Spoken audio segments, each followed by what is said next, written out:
Hello everyone, this is Karim Fahmy. I'm an Azure Solutions Architect. I'm back again. Today we're gonna talk about Azure Virtual DataCenter series part number 4. So it's gonna be about VNet peering into more details, including the UDRs, user-defined routes, because there is a lot of technical details I didn't talk about it, and this is the time to talk about it. So effective routes is a table that you see inside it, the routes that passing by from one VNet to another when you set the routing table or the VNet peering.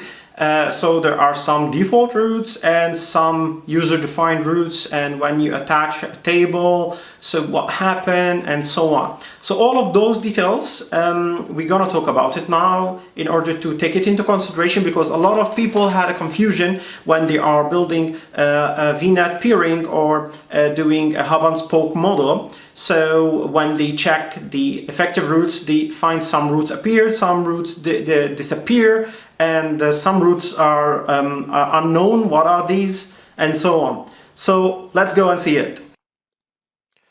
So guys, I opened my subscription, and here we see all the components that I created.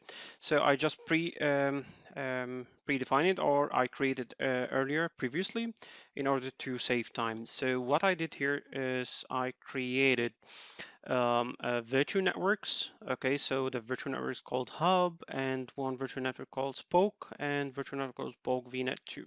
So 1 and 2, and I created 3 virtual machines. The first virtual machine is in the Hub, second one in the Vnet 01 Spoke, and the third one is in the Vnet 02 Spoke. Then I created 3 routing tables. And let's go inside each component just to show you what I did and what I'm talking about today. Okay, so we said that we're gonna talk about the VNet peering and the more technical details that we didn't talk about also earlier, excuse me, and also including the UDRs, user-defined routes, which is created inside the routing tables here. And there are a lot of tips and tricks and actually consideration that you have to take care in order not to get confused. And that's what we're gonna tackle today. So let me show you something and a starting case that we can talk about. Okay, so this is actually what I've created here. So this is my subscription. We have one VNet and the second VNet, third VNet, and then I did VNet peering between the hub and the spoke 1 and hub and spoke 2, and the VNet peering has been set and up and running now, and I created a VPN gateway here under a gateway subnet inside the VNet, because each VNet can contain only one gateway, VPN gateway. Then inside each VNet you can see default subnets, so I kept it as it is with certain address spaces. Okay, so this is the first thing that I've created. So if I press next here, so what I did in the VNet peering, I allow the gateway transit in the hub part, and I allow the use remote gateway on the VNet 01 and use remote gateway 02. So that's what I'm gonna show you now here. So if we go here to the Hub VNet and we went to the peering tab, so you're gonna find those two here, Hub and Spoke. So when I press here, you see everything is set. Okay, and I configured the gateway transit to allow. So whenever you need to use that's what I'm going to talk about later, the VPN gateway in the hub or any of them. So you allow in the VNet peering, which only will be only one. Then this spoke is gonna use the when you enable the use remote gateway, it's gonna use the VPN gateway. I don't want to talk about this now, it's gonna be later. So let's go back here in order to understand what I did. So this is the second spoke here. So again, so allow gateway transit. So all of this inside the part of the hub peerings. Okay, so if I went to the others, to the Spoke Vnet virtual network, and I go to the peerings tab, then I will find the peering with the hub, which is from here to there. And then you're gonna find here, when I press use remote gateway. So now it's using the remote gateway. So if there is a peering between this virtual network and another, it's gonna use the remote gateway, which is set it there, which is this one. So it's gonna use this one. Okay. So what is the problem here? Nothing, there is no problems, but you have to take care about this point. What is this point talking about? Is that if I press like this, so when you allow the gateway transit and use remote gateway in the peering, actually it doesn't use the VNet peering. It creates a hidden route, okay, and going from the spokes to the gateway directly without passing by anything. So you will say, okay, Karim, you're not saying the truth. Please prove this. Okay, and that's what I'm talking about now, and that's why I'm doing the video today. So actually, when you enable those features, the traffic, so any traffic going from those VNets, from the Spoke VNets, and talking to your on premises, so for sure it's gonna talk to the VPN gateway. So this is the first thing that you have to understand, that it's not going through the VNet peering, but it's going through a hidden route, which you don't see. Okay, so the proof is when you create, let me press next, take care, routing table and attach it to each of those, they clear the hidden routes. And you will get frustrated and confused. Although you say use remote gateway, use allow gateway transit. Again, you say, Karim, how you can prove this? Okay, so let me show you now. So now I didn't attach any routing tables. So if I go here, so this is the subnet, okay.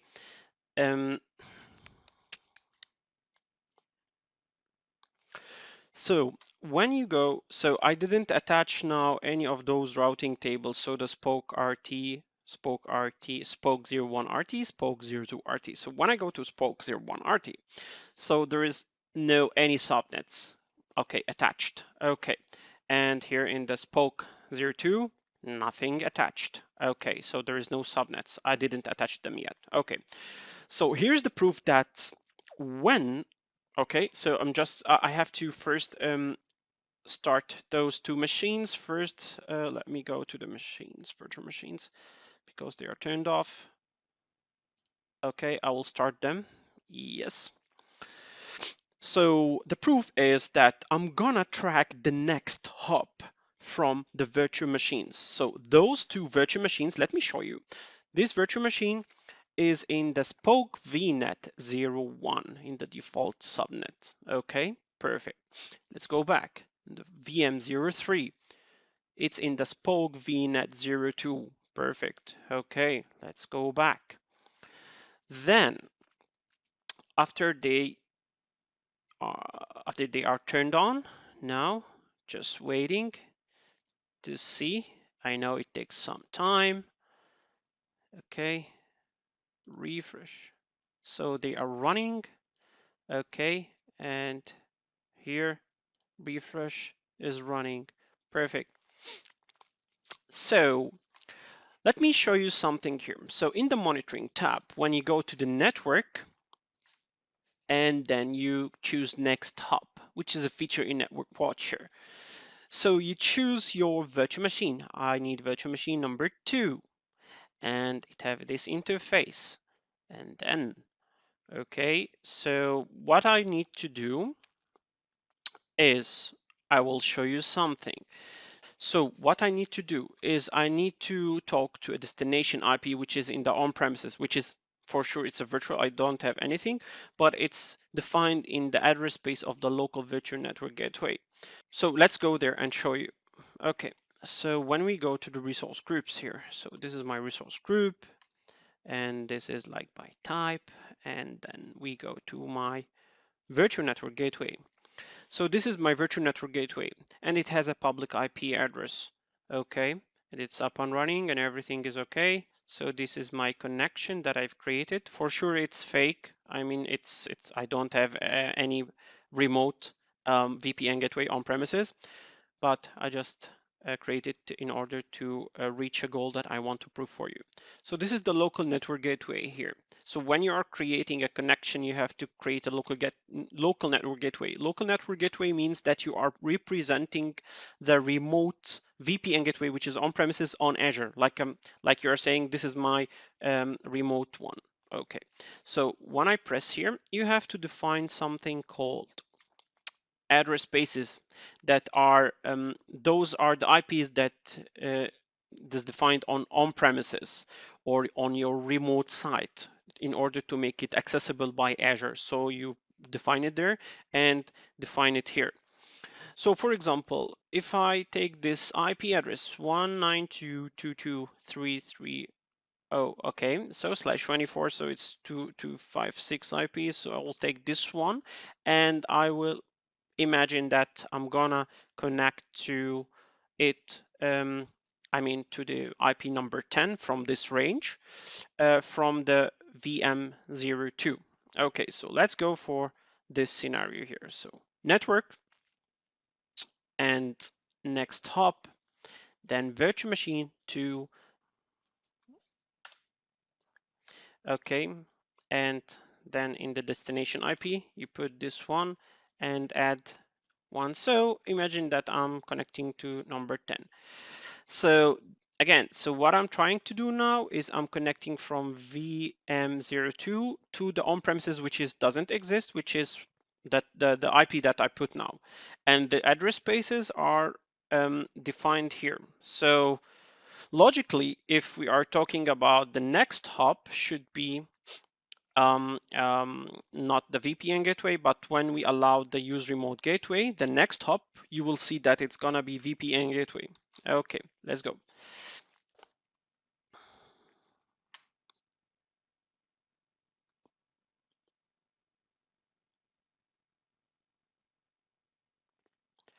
So it's loading. Okay, you see now the next hop is going through virtual network gateway. So it doesn't pass by the VNet peering. It's going through the hidden route that I mentioned earlier. So it's going through a hidden route to the VPN gateway. It doesn't go to VNet peering, because if the next hop was the VNet peering, it will say the VNet peering. Okay. Again, so what is the proof if the next hop is the VNet peering? I'm gonna tell you about this. So if I go back here and we tested another IP address, which is let's go.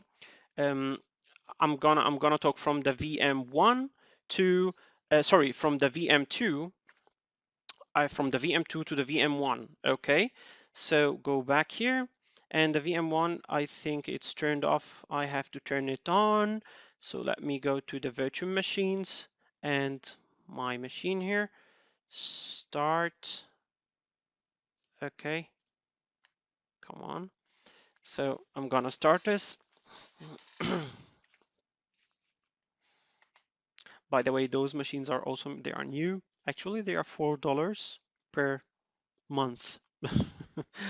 It's awesome, actually. It's first time to see it. Every day Azure is introducing new machines.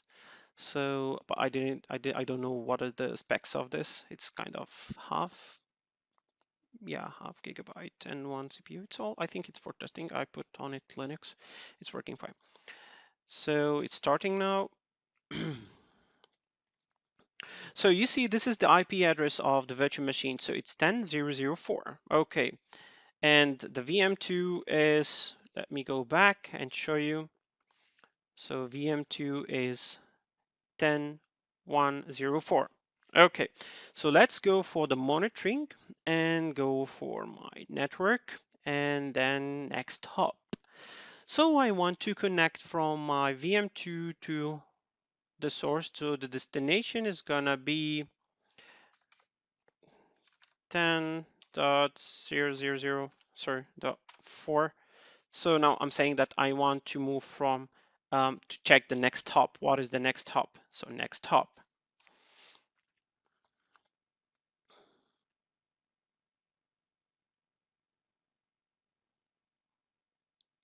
Oh, you see now, virtual network peering. This is the next hop, and it's using the route table system route. Okay, so now we see that there is a hidden route that is going from VM2 to or VM3 to the gateway subnet, which is the VPN gateway, when we allow or we are using the use remote gateway feature and allow gateway transit. Okay, so what I need you to take care about, when you create the routing tables, this feature is disabled. This is the surprise. I don't know if this is a bug from Microsoft or is a feature in order to make more control. Okay, so the routing table here, go back. I'm gonna attach now and you're gonna see the difference. Okay, so I'm gonna close and take care. Attaching the routing tables it takes time in order to be effective.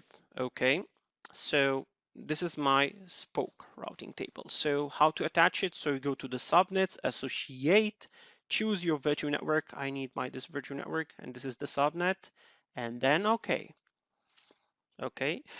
So imagine when I do this, what happened in the underlying infrastructure or in the background? What happened now is that Azure disabled this feature, although you can see it's allowed and using, but it's disabled because you created. So it's kind of like this table overridden the system table. So you have to create by yourself the routings to the virtual network gateway if you want to use this feature. Okay, so I didn't create any routes. Okay, so I only attached the table, which is empty, to this subnet. Okay, here is the part. Well, how you can check the routes. So you see something here is called effective routes. I'm gonna press on it. So effective routes, take care. Effective routes cannot be shown if your machine is turned off or there is no machines. Okay, so there should be any machine. Okay, here's the trick. You see, it's beautiful now, and you can see all the routes. So you can see virtual network gateway. If you are going to this, take this route, which virtual network gateway. Don't take VNet peering, don't take virtual network. Take virtual network gateway, which is the hidden route I'm talking about, and so on and so on. Okay, and those are the default one, the system that we didn't define it. Actually, it's defined by the system. So if you want to go to this VNet, take the virtual network, which is the internal. If you want to go to the 10.0.0.0.24, which is the VNet, which is the hub VNet, you have to take the VNet peering, and this also the hub I defined it earlier. It doesn't make any, I don't use it now. But again, so if you are using the peering from those, if you want to go to the destination, it will take the peering route. If you want to go to 00, which is the internet, it will take the internet way, which is neither any of those. Okay. And if you want to go to 10.0.0.0/8 or 100, which those are the system default reserved IPs.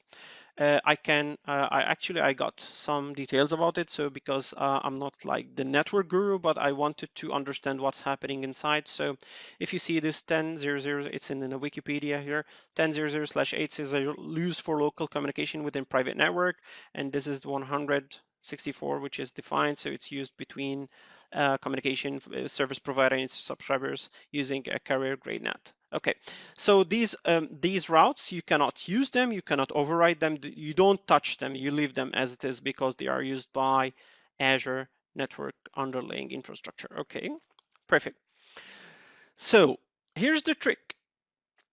Now, when I attach this and I showed you the effective routes, there are two tricks here.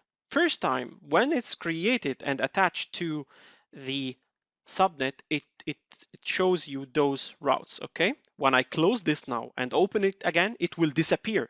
Those will disappear. Don't get confused. They are still there, but they are overridden, okay?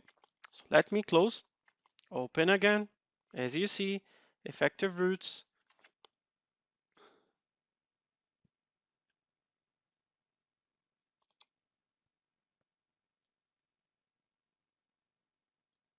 Oh, they disappeared. Awesome. Where are my routes? Oh, okay. So they are still existing, but you have to write them manually here in the routes. And at this time, here is the proof that before I attached this route, it was going to the virtual network gateway. But when I created this routing table, it's only routing table. I didn't create any routes inside. You see? No, I didn't create any, just routing table. So when we go back to my monitor and then test network and next hop from the virtual machine number 2 to the destination IP that we created. Oh, I forgot it. Let me go back. Sorry. So it's in our Vnet hub here. So Vnet gateway. Yep. And the connections and here. Local network gateway configuration, and yes, this one. Copy. Then go back to monitoring. So I want to go from the virtual machine to, okay, uh, to this one. Next hop.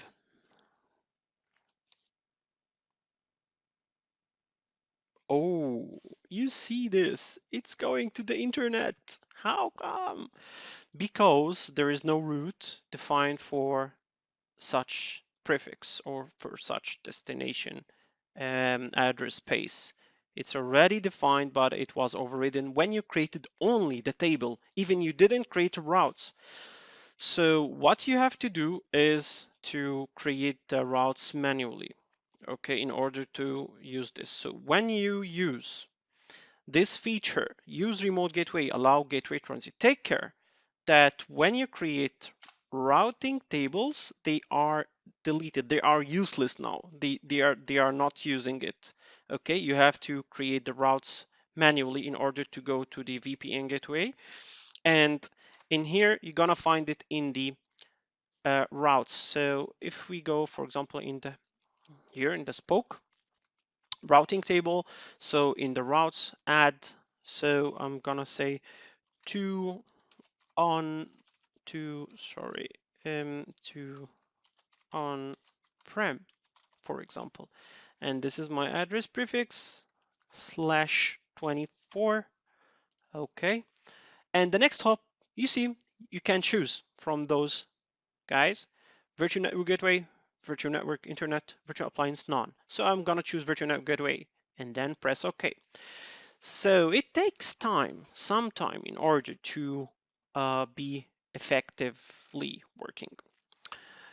So if I go here in the effective routes, don't be so hurry or be in a hurry. Just be patient because it takes time. Okay, you see, it didn't appear, although it's committed and it's successfully done, but it didn't appear. So it takes some time. So you have to refresh. I think it takes kind of 1 minute, 30 seconds, something like this. Okay, it appeared. Now you see, oh, it's going to the virtual network gateway on-prem. So kind of, I defined this route manually. Okay, and let's go back for our proof. So now if we check again in the next hop after I define this route, my virtual machine number 2, going to my destination, which is number 10. Let's see, next hop. Okay, still not effective. It takes time. You have to wait. You have to wait. Okay. There's a lot of, I mean, there's a delay in getting in effectively. So Okay. Let me close and wait a little bit. So while it's being replicated or whatever, just I'm thinking about that whatever is happening on the network layer here on Azure, specifically the routings and the network watcher and stuff like this, is kind of that um, the results are stored in something, I won't say like a caching, but there's a caching for sure, not to make like the same request a lot, so they cache it, and then there's kind of refreshing happening in the background, okay, and then it gets the latest updates. So if we checked again here and I put my IP address, still okay, so it's taking so much time. Okay.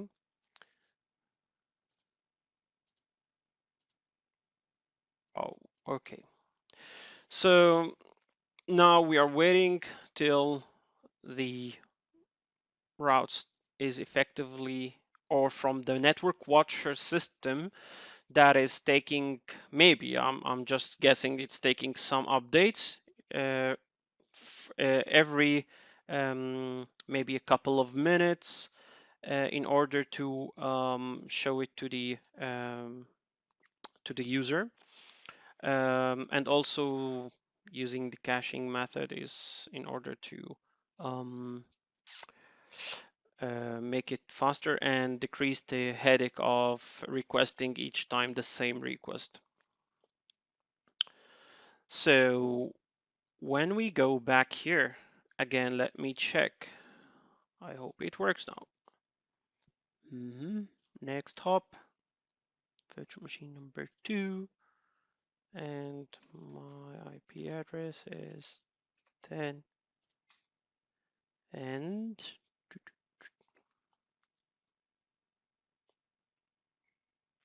oh, it changed now. Virtual Network Gateway. Okay, so that was today's video, part 4, talking more details about the VNet peering and user-defined routes while you are creating it hub and spoke in order not to get mad or confused with whatever your manager, your customer, whatever that you are dealing with, or yourself even. Okay, and here is the trick again. So when you create VNet peering, this is kind of a quick wrap up. When you create a VNet peering, and then you start to allow using gateway transit, okay, it will work fine. But if you are planning to use routing tables, so this feature that is taking the stuff from the spokes and going directly to the VPN gateway directly with a hidden route that you don't see it and it disappears after a while, after you're creating the routing table attaching to the subnet, and then you don't see it but it's working. Sorry, it's not working because Azure, I'm not sure if it is a bug or a feature, but maybe it's a feature that Azure is expecting that you are now the owner of the routes and you are defining the routes. So the trick was that all time Azure was displaying those routes. Now they are not displaying, maybe in order not to confuse people. So you can be the owner of the or your decision of the routings. Okay, and then when you attach the routing table, for sure it is it disappears and it's not even functioning until you define the routes to the VPN gateway and also defining the other routes. So I hope you enjoyed today's video, and next time we're gonna talk about a surprise. Actually, it's the 5th part of the Azure Virtual DataCenter, and it's the last one, and it's actually an extra advanced stuff for the people who wants to make more ideas. And actually it was a hack from me that I tried to do it inside the Azure Virtual DataCenter hub and spoke model. So if you want to know this surprise, keep an eye on my channel and on my page. Stay tuned, keep positive. Have a nice week. Goodbye.